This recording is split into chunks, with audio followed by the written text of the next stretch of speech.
স্টেশনে গিয়ে আমি যা দেখলাম তারপর মিষ্টি খাওয়ার কথা আর মনে পড়বে না। হ্যালো বন্ধুরা, আমি প্রীতি। আমার চ্যানেলের নাম রিয়েল প্রীতিগ্রাম।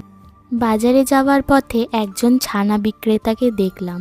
ওনার কিছুটা ছানা বালতি থেকে প্ল্যাটফর্মে পড়ে গিয়েছিল। সেই ছানাটি প্ল্যাটফর্ম থেকে তুলে তিনি আবার বালতিতে রাখছিলেন। ব্যাপারটা তোমাদের কেমন লাগলো আমাকে কমেন্ট করে অবশ্যই জানিও।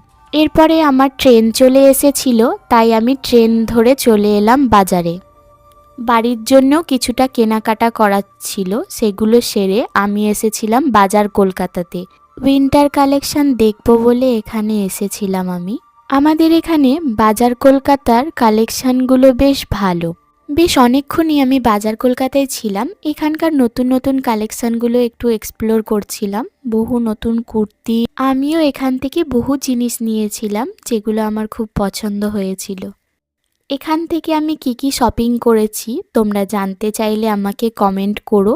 আমি নেক্সট ভিডিওতে তোমাদের সাথে শেয়ার করব।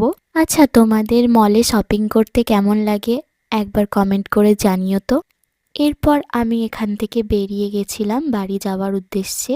ভিডিওটি ভালো লাগলে অবশ্যই একটি লাইক করো, আমার চ্যানেলটি সাবস্ক্রাইব করে আমাকে অবশ্যই সাপোর্ট করো। দেখা হচ্ছে নেক্সট ভিডিওতে। বাই।